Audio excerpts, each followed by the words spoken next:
we were talking about protection of women last time, and a couple of questions arose from that, so I'll continue with that topic. One question was asked, which was whether abuse of women doesn't take place in those countries where Muslims are in a majority, or abuse of children. And of course, that is not the point that was being made. The point that was being made was that Western countries lecture to us about the fact that there are certain restrictions on women, and there are no such restrictions, and women have complete freedom in the West. And what they're saying is that Islamic teaching or Islam or Muslim societies abuse women, and we don't. And in the light of what was happening at President's Club, I was showing that it's exactly the same all over the world. Whichever country it is, women are being subjected to this kind of treatment. And then someone else said, well, wouldn't it be easy, wouldn't it be right then to protect women that we lock them up, so if they don't go out, they don't get subjected to this kind of harassment and treatment. Now briefly, the answer to that is that I gave this person was, well, why don't we lock up the men? If women are allowed to go out and work and do everything, and men are locked up, the same thing will apply. And he said, no, you can't do that. You know, men have to go out and earn a living. And I said, well, the woman would be out earning a living, so what's your problem? Stay at home and bring up the babies. So I just thought I'd briefly mention those two things, and then go back to looking at the rights given to women in Islam. And we started off, and I start at the same place again that we did last time. This is chapter 4, verse 135, which says, Ya ayyuhallazina amanu kunu qawwamina bil qisti shuhada'a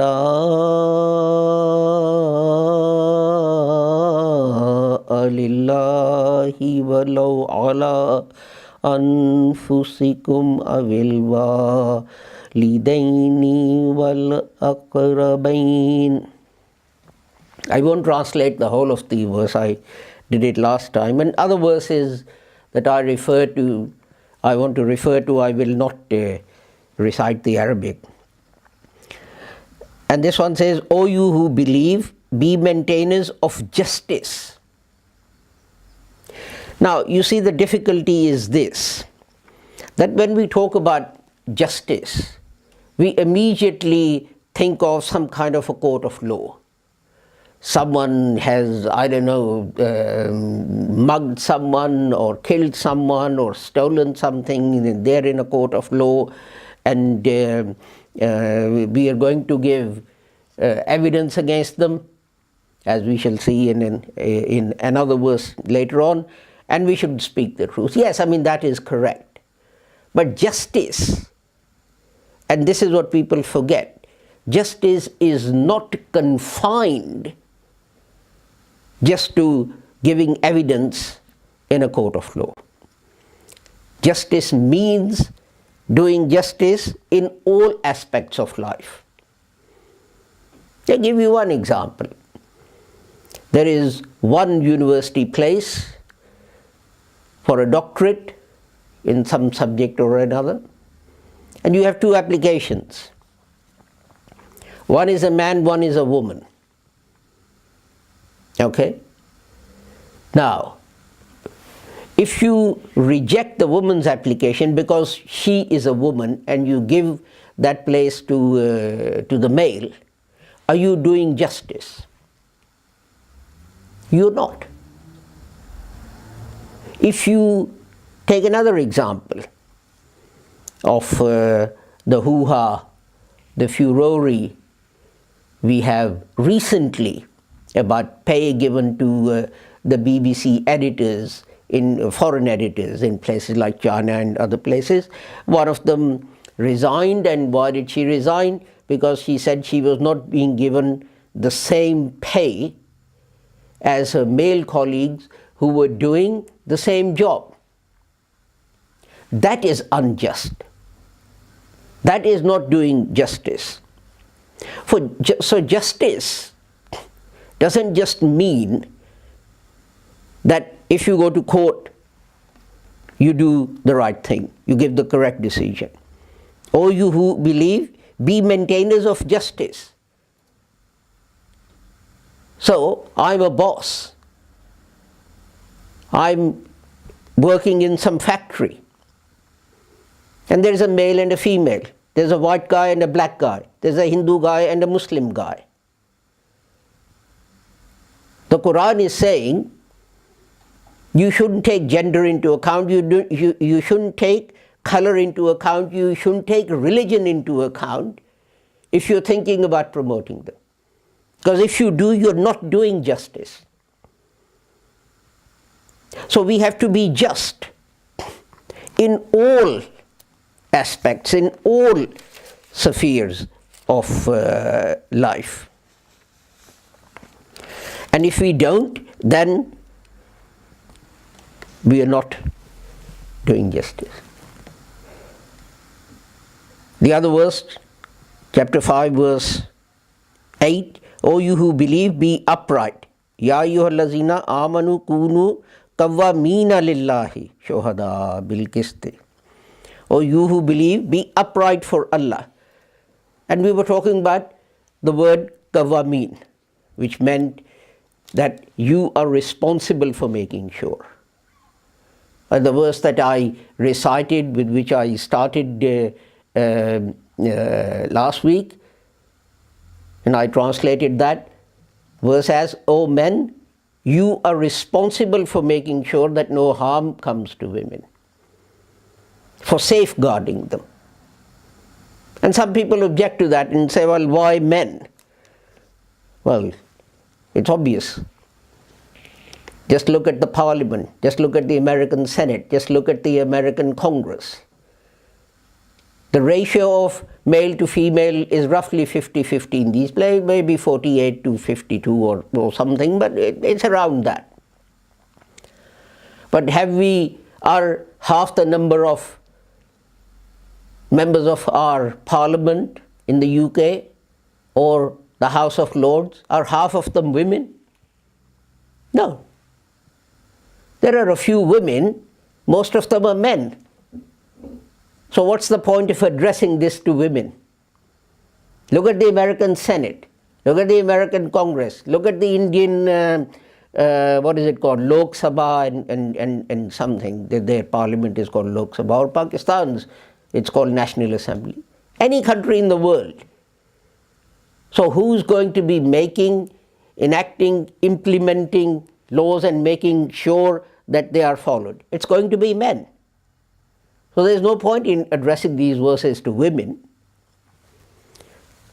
Although here it says, O you who believe, Ya ayyuhallazina, you who believe, and that includes everyone,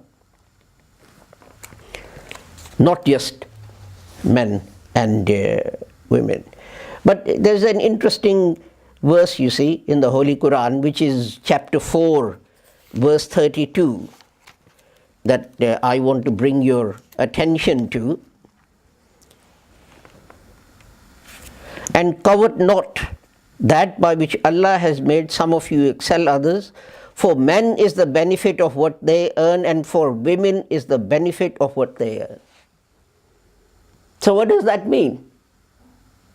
People say, oh, well, if your wife or someone has a job, then she earns money, then that's hers. And you don't have any right to take them. Yes, that's one interpretation. But what it means is this. If you have a man and a woman, and they're both carrying bricks up a building that is being constructed, and the man carries 100 bricks and the woman carries 150 bricks, you give the woman 1.5 times what the man is earning. Because that is what she has earned. That is what is due to her.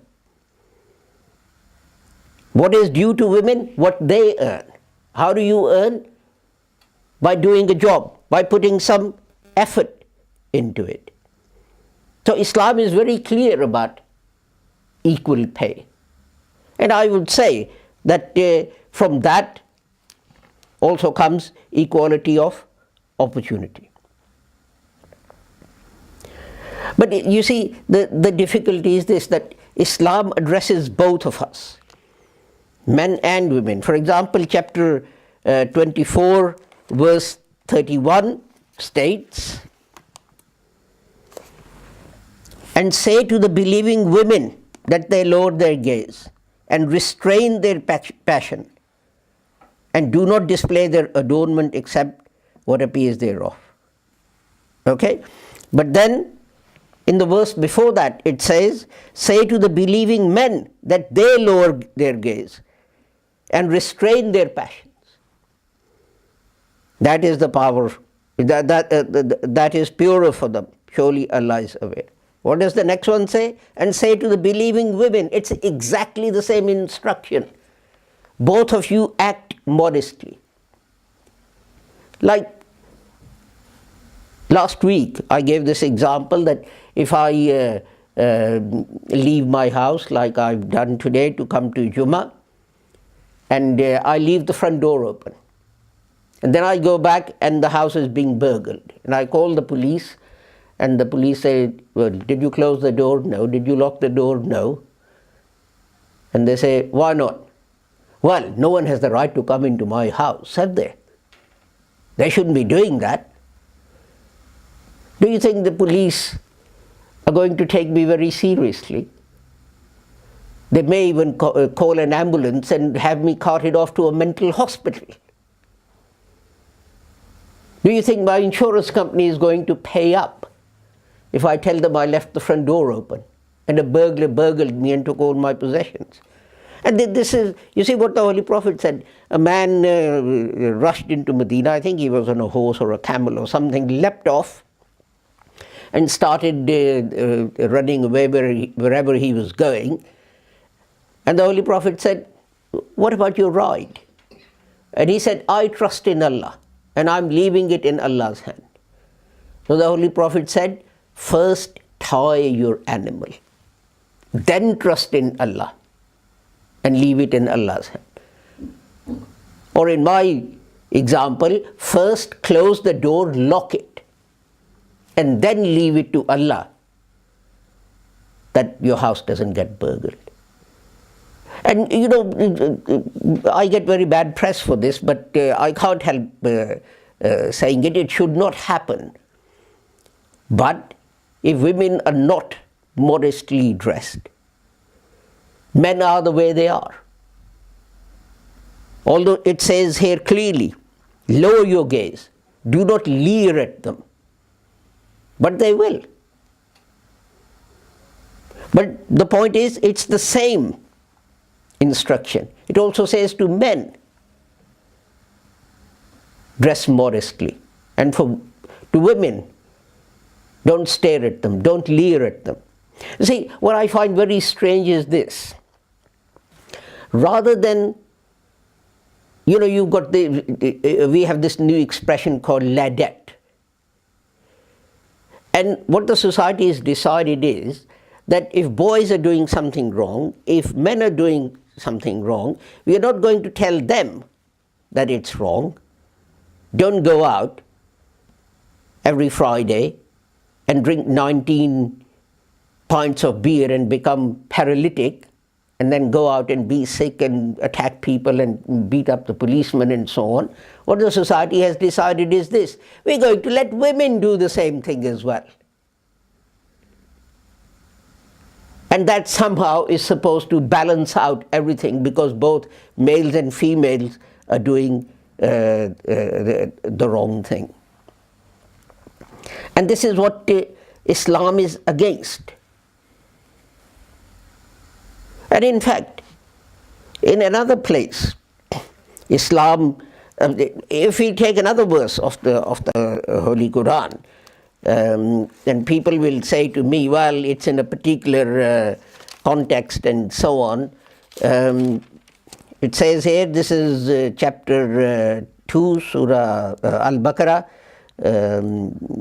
verse 228, and it says here, and women have rights similar to those against them in a just manner. So think about equal pay. Think about modesty. Think about everything, that it applies to both. I know here it's in the context of divorce. And that answers another question. You know, Islamic jurists, apart from Lahori Hamdis, they say, well, a man can divorce a woman, but a woman is not allowed to divorce a man. Well, the Holy Quran says, and women have rights similar to those against them in a just manner. So, if women are not allowed to divorce men, then how is it having the same right? It's not having the same right. He's got one right and you haven't got it. And it's clearly against the instruction of the Holy Quran. And I mean, in another chapter, the relations between men and women. If you think about relations between men and women, and you know, people say, well, you should be totally separate and segregated and this and that, and so on. Well, what does the Holy Quran says? If I can find it. I think this is chapter 9, verse 71. And the believers, men and women, are friends of one another. If you're totally segregated, if you never see the other part, how are you going to become friends? You're not going to see them in a social situation, you're not going to see them in school, college or university, you're not going to see them at work. So how do you become friends? So I would suggest that this is an anti-segregation verse, but then it goes on to say something interesting. They are friends, and what do friends do? They help each other. They help each other. Now, how do they help each other? And that is by telling the other party to do good and stop doing something wrong. Let's go back to our example of the lad and the ladette. They're supposed to be stopping them and not indulging in the same wrong behavior themselves. And then the Holy Quran gives some examples of what is good and what is not good. Keep up prayer, pay zakat, obey Allah and His Messenger, etc., etc. So, the responsibility for protecting women falls on both men and women. But men, the Holy Quran has imposed an extra duty on men, and that is to make sure that women are treated with honor, with dignity, and they are not molested.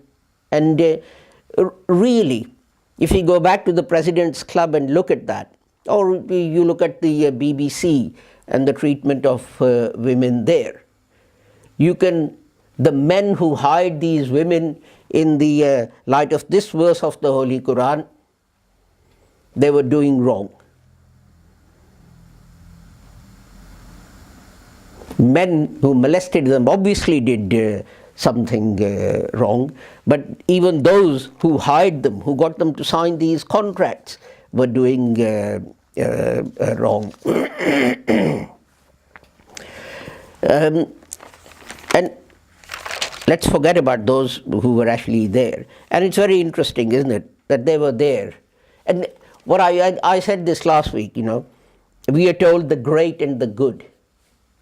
What was so great about them? And what was so good about them?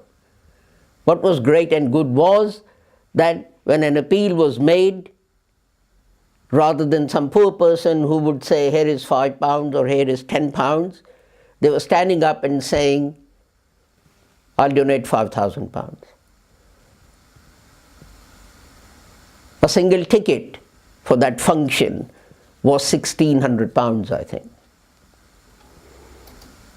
So it seems to me that nowadays the definition of the great and the good is not your character, is not your morality. I mean, my definition of the great and the good is Mother Teresa. A young girl who at 16 or 18 or something devotes her life to service of humanity, to looking after lepers that no one else would go near, to washing them, to brushing their teeth, to feeding them. That is the great and the good. Not the man who's provided with the, the sort of company that these gentlemen were, just because they could afford to donate 5,000 or 10,000 pounds for some cause or other. And this is why God says that surely those who annoy Allah and His Messenger, Allah has cursed them in this world and the hereafter, and He has prepared for them an abasing chastisement. And those who annoy believing men and believing women, they bear the same guilt. So both of them, those who annoy believing men and believing, you can see everywhere in the Holy Quran, wherever some duty is imposed, it's on both men and women. For a man is what he earns, for a woman is what she earns. Men, lower your gaze, don't leer at women. Women, lower your gaze. And again here, in the last verse that I read out. And I mean, generally people restrict this to Muslims. But I think there is a wider application of such verses. They're not, it doesn't mean to say that, you go up to a girl and you say, excuse me, what's your religion? I'm a Muslim. Oh, that's okay, you can go. Then go to the next one, what's your religion? Oh, I'm Sikh. Oh, that's okay. I can molest you because you're not a Muslim. Islam doesn't mean that. This is not what the teaching is.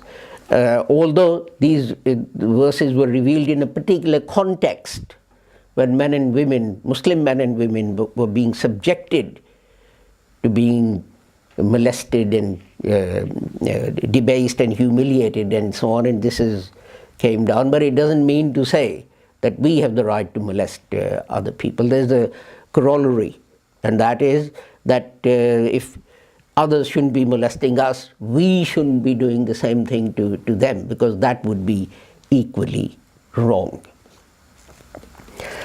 So I hope, with due respect to the BBC, that they will now actually own up and pay their female staff who do the same job as men equal pay, and not hide behind some tradition or whatever.